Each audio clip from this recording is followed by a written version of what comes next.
Welcome back প্রিয় বন্ধুরা এবং ছাত্রছাত্রীরা। দেখো, বর্তমানে আরটিআই একটি গুরুত্বপূর্ণ বিষয়, কারণ আমরা জানি যে কোনো কোয়ারিতে, যে কোনো অফিসিয়াল কোয়ারিজ হোক, কোনো ইনস্টিটিউশনাল কোয়ারিজ হোক, তোমার যদি কোনো প্রশ্ন থাকে তার যদি তুমি সঠিক উত্তর কোনো কর্তৃপক্ষ থেকে না পাও, সেক্ষেত্রে কিন্তু আরটিআই করলে সেই কর্তৃপক্ষ জবাবদিহি করতে বাধ্য থাকে। সেক্ষেত্রে পরীক্ষার খাতার জন্য হোক বা কোনো নাম্বার জানার জন্য হোক বা কোনো চাকরির পরীক্ষার খবরাখবর পাওয়ার জন্য হোক, তুমি কিন্তু বিস্তারিত পেয়ে যাবে আরটিআই করলে। আরটিআই কীভাবে করতে হয় তার বিস্তারিত আমি বাংলাতে তোমাদেরকে বুঝিয়ে দেবো। তো চলো দেখে নিই আরটিআই করার উপায় এবং পরপর স্টেপ বাই স্টেপ পদ্ধতিটা। যারা প্রথমবার চ্যানেলে এসছে অবশ্যই সাবস্ক্রাইব করে রাখো এরকম গুরুত্বপূর্ণ ভিডিওগুলো পাওয়ার জন্য। তো দেখো, ফার্স্টেই তোমাকে যেটা করতে হবে, অনলাইন আরটিআই পোর্টালে যেতে হবে। অনলাইন আরটিআই পোর্টাল কী করবে, rti.online.gov.in, এখানে দেখো বলেই দেওয়া আছে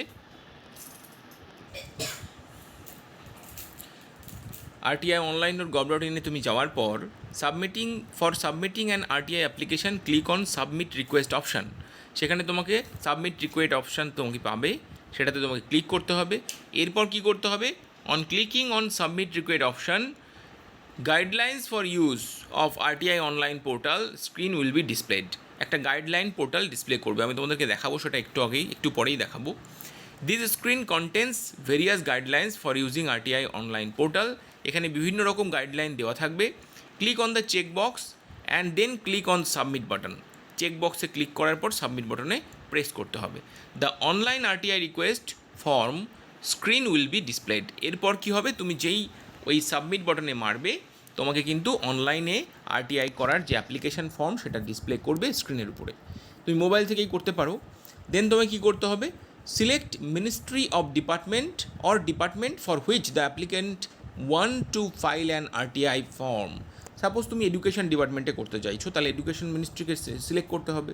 যদি তুমি রেলওয়েকে করতে চাইছো তো রেলওয়ে মিনিস্ট্রিকে সিলেক্ট করতে হবে। কোনো তথ্য জানতে চাইছো যে অফিস থেকে, সেই ডিপার্টমেন্টের মিনিস্ট্রিকে তোমাকে সিলেক্ট করতে হবে।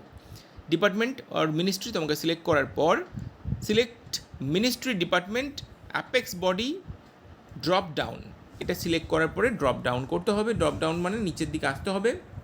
তারপর কি আসবে, the applicant will receive SMS alerts in case he or she provides a mobile number. তোমাকে অবশ্যই মোবাইল নাম্বার দিতে হবে। মোবাইল নাম্বার না দিলে তুমি কিন্তু রেসপন্সগুলো সঠিক সময় পাবে না। তো মোবাইল নাম্বার দেওয়ার পর তোমাকে একটা এসএমএস আসবে। সেখানে the fields marked star are mandatory. ওই ফর্মের মধ্যে যে স্টার দেওয়া ফিল্ডগুলো আছে সেগুলো কিন্তু অবশ্যই তোমাকে ফিল করতে হবে। ফিল করার পর কী হবে, if a citizen belongs to BPL category, he has to select the option yes in the application below the poverty line. সেক্ষেত্রে অবশ্যই যারা বিপিএল রয়েছে তাদের কিন্তু বিপিএল ক্যাটাগরিটা সিলেক্ট করতে হবে। Field has to be uploaded A BPL card certificate in the supporting document field. যারা বিপিএলের জন্য ইয়েস লিখেছো তাদেরকে কিন্তু অবশ্যই বিপিএল সার্টিফিকেটটা ওখানে স্ক্যান করে ওখানে আপলোড করতে হবে। এবং তার সঙ্গে কী করবে, আরটিআইয়ের জন্য একটা ফি লাগবে। Fee is required to be paid by any bank authority অথবা এনি ভাউচার। তোমাকে ব্যাংকের মাধ্যমে অথবা ভাউচার কেটে সেই টাকা কিন্তু পেমেন্ট করতে হবে। এটা কিন্তু মিনিমাম 10 টাকা থেকে এটা শুরু হয় আরটিআই, সেখানে কিন্তু ভ্যারিয়েবল হতে পারে এই অ্যামাউন্টটা। তো সেই অ্যামাউন্টটা সত্যি খুবই কম, এখানে তথ্য জানার জন্য 10 টাকা কিছুই নয়। সো এই আরটিআই যদি তুমি করে থাকো তাহলে কিন্তু তোমার সমস্ত ডাটা তুমি যেটা চাইছো কোনো অফিস কর্তৃপক্ষর কাছ থেকে, কোনো মিনিস্ট্রির কর্তৃপক্ষর কাছ থেকে, সে কিন্তু তোমাকে দিতে বাধ্য থাকবে। এবং সুপ্রিম কোর্টের যে নিয়ম রয়েছে সেখানে আরটিআই অ্যাক্টে সেটা বলা আছে যে তুমি তথ্য জানার অধিকার তোমার আছে, অর্থাৎ একজন নাগরিকের সমস্ত তথ্য জানার অধিকার আছে। সো এইভাবে সে আরটিআই করতে পারে। তো চলো এবার প্র্যাকটিক্যালি আমরা দেখে নিই যে আরটিআই প্রোফাইলে তুমি কী দেখতে পাচ্ছ, সেই সিনারিওটা কেমন হবে। তো বন্ধুরা, আমরা চলে এসেছি। দেখো, rti.online.gov.in যে সাইটটা রয়েছে সেই সাইটটা তুমি গুগলে সার্চ করেছো এবং সার্চ করার পর এরকম একটা পেজ চলে আসছে, যেখানে সমস্ত কিছু ডিটেলস রয়েছে, উপরে অপশানগুলো রয়েছে। দেখো, হোম, তারপরে রয়েছে সাবমিট রিকোয়েস্ট, তারপরে রয়েছে submit first approval, view status, view history, log in, user manual, contact us, etcetera. তো এখানে তোমাকে কী করতে হবে, সাবমিট রিকোয়েস্টে প্রথমে মারতে হবে। তো সাবমিট রিকোয়েস্টে আমি ক্লিক করলাম। দেখো, guideline for users, RTI online portal, এখানে গাইডলাইন দিয়ে দিয়েছে এবং গাইডলাইনের শেষে একটা সাবমিট অপশান কিন্তু তুমি পাবে। এখানে কিন্তু বলে দেওয়া আছে কীভাবে সাবমিট করতে হবে, তার প্রত্যেকটা স্টেপ বাই স্টেপ পদ্ধতিগুলো বলা আছে। সো এখানে বলতে হবে I have read and understood the above guidelines. এখানে ক্লিক করো, ক্লিক করে সাবমিট করো। দেখো, সাবমিট যেই করা হলো তখনই কিন্তু ফর্মটা চলে আসছে। সো এই ফর্মটা তোমাকে ফিল আপ করতে হবে। কী কী রয়েছে আমি প্রত্যেকটা ফর্মের কলামসগুলো তোমাকে বলে দিচ্ছি। সো এখানে দেখো ফর্মসে তোমাকে রয়েছে ফার্স্টেই সিলেক্ট মিনিস্ট্রি।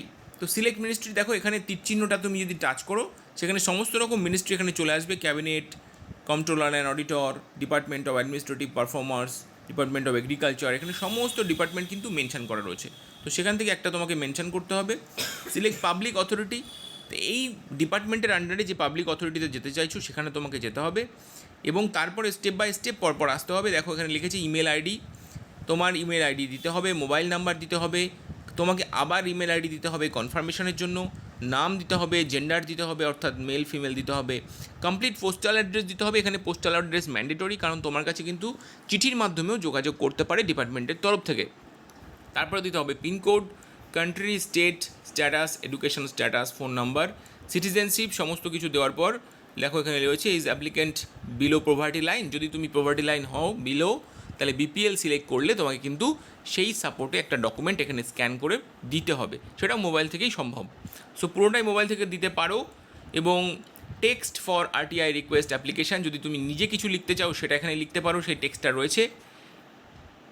এবং এখানে বলেই দিয়েছে do not upload Aadhaar card or pan card. এখানে পরিষ্কার করে বলা আছে আধার কার্ড প্যান কার্ড দেওয়ার প্রয়োজন নেই। অনলি অ্যালফাবেট এ থেকে জেড নাম্বার অ্যান্ড 0 থেকে 9 স্পেশাল ক্যারেক্টার্স এগুলো কিন্তু এখানে প্রবেশ করানো যাবে। এবং সেই সঙ্গে সাপোর্টিং ডকুমেন্ট যদি থাকে সেই সাপোর্টিং ডকুমেন্টটা নিয়ে যেতে হবে। এবং সিকিউরিটি কোড এখানে যেটা দিয়েছে সেটা তোমাকে দিতে হবে। এই সিকিউরিটি কোডের কিন্তু একটা নির্দিষ্ট টাইমের মধ্যেই ফেলতে হয়। যদি তুমি ফর্ম ফিল আপ করতে খুব ডিলে করে ফেলো তাহলে কিন্তু রিফ্রেশ করে সিকিউরিটি কোডটা চেঞ্জ করে নিতে হবে এবং তারপরে সাবমিট বাটনে প্রেস করতে হবে। যেই তুমি সাবমিট বাটনে প্রেস করবে তোমার মোবাইলে কিন্তু একটা কনফার্মেশন রিপোর্ট আসবে। এখানে একটা পয়সার দেওয়া ব্যাপার আছে, আমি তোমাকে প্রথমেই বলেছিলাম সামান্য 10 টাকা চার্জ মিনিমাম দিতে হয়, বা কয়েকটা ক্ষেত্রে সেখানে বেশি ভ্যারিয়েবল হতে পারে অ্যামাউন্টটা। সেই টাকাটা দিলে এটা কিন্তু কোর্ট থেকে প্রসিডিওর হয় এবং তোমার ডিপার্টমেন্ট তোমাকে তোমার করা প্রশ্নের উত্তর দিতে কিন্তু বাধ্য থাকবে। সো এইভাবে আমরা আরটিআই লগ ইন করতে পারি নিজের ফোন থেকে, নিজের ডিভাইস থেকে, বা তোমার যে ল্যাপটপ আছে সেখান থেকে, বা ডেস্কটপ থেকে তুমি কিন্তু করতে পারো। তো এটা খুবই ইম্পর্টেন্ট, কারণ এখানে বর্তমানে আমাদের তথ্য জানার প্রত্যেকের অধিকার রয়েছে। তো সকলের নিশ্চয়ই তথ্য জানার জন্য এটা সুবিধা হবে বা জানতে পারবে তোমরা এর মাধ্যমে। তো ভিডিওটি থেকে উপকার পেলে অবশ্যই একটা লাইক করো, তোমাদের একটা লাইক কিন্তু আমাকে অনেক উৎসাহ দেয় এরকম ভিডিও করার জন্য। সকলকে অনেক ধন্যবাদ সঙ্গে থাকার জন্য। আবার দেখা হবে কোনো নতুন ভিডিও নিয়ে, ততক্ষণের জন্য গুড বাই।